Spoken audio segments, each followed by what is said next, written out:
Hoje nós vamos estudar um fundo imobiliário de papel que se chama KNHY11. Ele é um fundo da Quineia e vamos ver se vale a pena a gente investir nosso dinheiro nele. Então vamos dar um apanhado geral, pegar os principais pontos que a gente precisa olhar na hora de escolher um fundo imobiliário, beleza? Então vamos lá.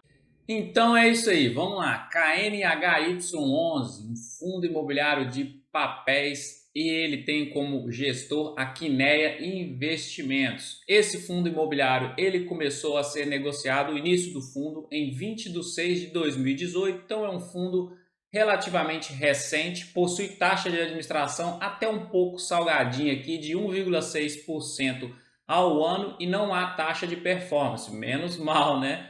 E o seu administrador é o Intrag e a Quineia seria a gestora desse fundo imobiliário. Aqui embaixo a gente dá uma olhada nos seus objetivos. Então o objetivo dele é: o portfólio é dedicado ao investimento em ativos de renda fixa de natureza imobiliária, especialmente os certificados recebíveis imobiliários, ou seja, os CRIs.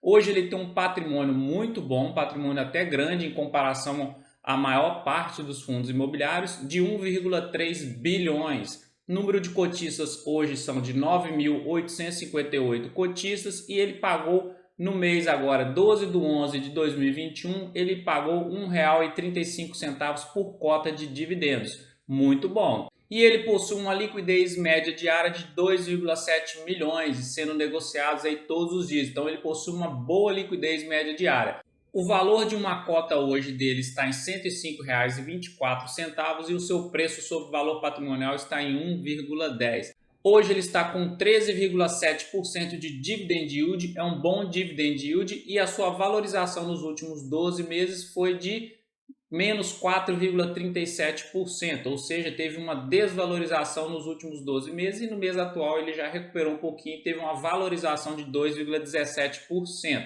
Então aqui coisas importantes para a gente resumir e já gravar na nossa mente aí para passar para o próximo slide seria o que? Ele tem um bom dividend yield, ponto positivo. Já acha que um pouco a taxa de administração um pouquinho salgada dele, mas tudo bem. Preço sobre valor patrimonial dele aqui tá assim, o ideal seria abaixo de 1 ali, mas está aceitável. Tem um patrimônio líquido muito bom aqui, um patrimônio líquido alto, e aqui do lado a gente vê que tem uma boa liquidez média diária. Pegando agora um pouco mais detalhadamente a parte dos dividendos, estão os rendimentos mensais. Então, nos últimos 12 meses, ele pagou a seguinte forma aqui, ó, acima de R$ 1 por cota. E aqui do lado seria, então, mais de 1% ao mês que ele paga de dividendos. E isso aqui é um ótimo investimento, é uma ótima rentabilidade. E aqui do lado, a título de curiosidade, a Datacom e a data de pagamento. Se você ainda não sabe o que significa isso, a Datacom seria a data que você tem que ter a cota na sua carteira para ter o direito de receber o pagamento desses dividendos. Então, normalmente a Datacom dele é entre os dias 26 aos dias 31 ali do mês, para você ter o direito de receber esse rendimento aí mais ou menos no meio do mês seguinte. Então, entre o dia 11 ao dia 15 mais ou menos, beleza? Trazendo o resumo da sua carteira agora, que é outra parte muito importante na hora da gente escolher um fundo imobiliário, ver a diversificação dos seus ativos, da sua carteira. Então hoje ele tem 16% alocado em CRIs de CDI+, e aqui embaixo a gente vê que ele tem 73% alocados em CRIs da inflação mais, ou seja, do IPCA+, e cotas de outros fundos imobiliários 0,8%, também anexados com o indexador aqui IPCA+. E em caixa ele tem 10,2% retido em caixa para futuras operações. Aqui embaixo a gente olha a alocação por instrumento, então 89% estão alocados em CRIs, 0,8% em outros fundos imobiliários e 10,2% estão em caixas.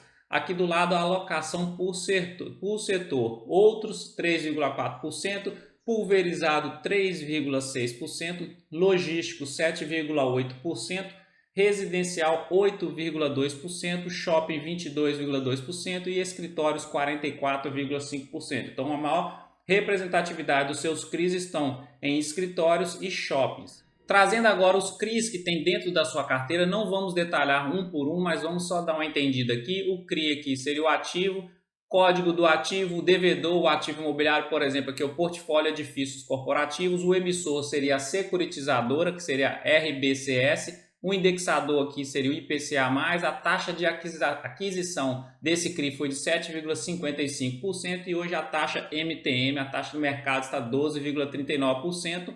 E aqui a porcentagem desse CRI na carteira. Então esse CRI aqui ele representa 6,7% da carteira do fundo imobiliário. E a gente percebe aqui do lado que está bem distribuído aqui, não tem um CRI assim que tenha 10, 15% de participação na carteira, que é um risco, porque aí se dá problema naquele CRI que tem 10, 15% de participação, pode afetar consideravelmente a receita. Então aqui para mim está bem distribuído aqui e hoje ele está com 36 CRIs na sua carteira e um fundo imobiliário. Então ele tem uma boa diversificação em quantidade de ativos.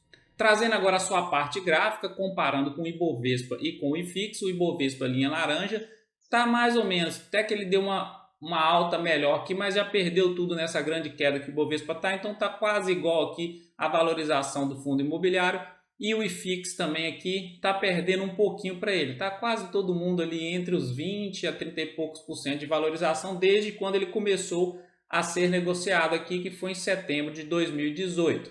Agora, uma coisa muito interessante, isso aqui é legal a gente observar, esse gráfico aqui que está nessa tela branca foi retirado do próprio relatório do fundo imobiliário. Então a gente percebe aqui o valor da cota no mercado e o valor da cota patrimonial. Então a gente percebe que elas não tiveram uma valorização desde quando ele começou a ser negociado. Teve até uma pequena desvalorização. E aqui a barra cinza seria o volume de negociação médio diário. O volume vem aumentando, mas mesmo assim não teve a valorização da cota. Aqui em cima, quando a gente pega o reinvestimento dos dividendos, então você recebeu seus dividendos ali todo mês bonitinho, você vai lá, junta ele com outros rendimentos que você tem e investe novamente no fundo imobiliário comprando outras cotas. E aí ocorre isso aqui, ó, isso aqui que é o juros sobre juros, os juros compostos, a bola de neve no longo prazo. Então, num curto prazo, reinvestindo seus dividendos, você já vê uma diferença. Imagine isso aqui num longuíssimo prazo, de 15, 20 anos, entendeu?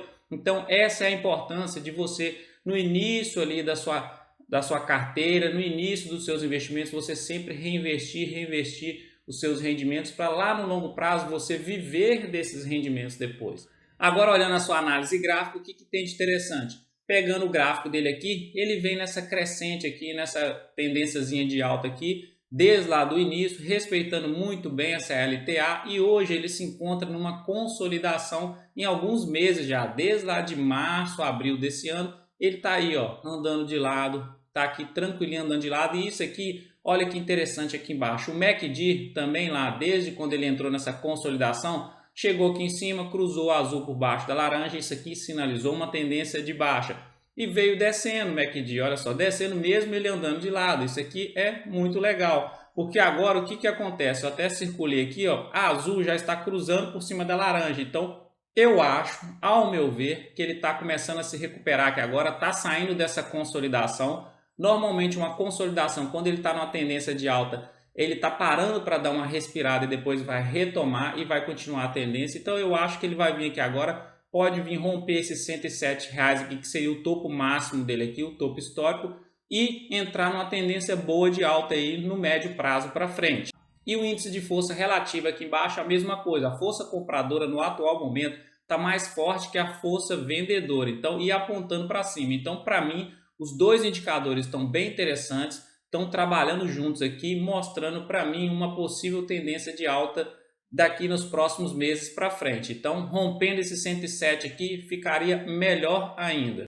Resumindo o fundo imobiliário, então, KNHY11, preço sobre valor patrimonial, está ali bem aceitável, ali, está quase ali no 1,2 que eu utilizo para analisar os fundos imobiliários que eu gosto de comprar, então está dentro do limite. Tem uma ótima liquidez média diária, um patrimônio muito bom, um patrimônio robusto, tem uma carteira diversificada em quantidade de ativos, 37 CRIs é uma boa quantidade. Então é um fundo imobiliário que já passa alguns parâmetros no filtro ali, beleza. E aqui na parte da análise gráfica ele está assim, no momento, quem gosta desse fundo imobiliário, num momento bem interessante para pegar ali e acumular cotas ali quando ele está nesse ponto de consolidação, porque logo em seguida normalmente costumam vir boas altas aí, boas valorizações. Então não é a recomendação nem de compra nem de venda, mas é um fundo imobiliário que está de uma certa forma girando redondinho aí. Por mais que ele seja novo no mercado, para mim eu acho que está até interessante. Vale a pena você comparar com outros fundos da própria gestora e também outros fundos aí de papéis para ver se ele encaixa na sua filosofia de investimento, beleza? Então é isso, gostou do vídeo? Já te peço aquela curtida para ajudar o canal a crescer. Já se inscreva aqui também se você tiver gostado desse vídeo e ative o sino de notificações aí que é muito importante, senão você não recebe nenhum conteúdo. E um grande abraço, fique com Deus, até o próximo vídeo e tchau!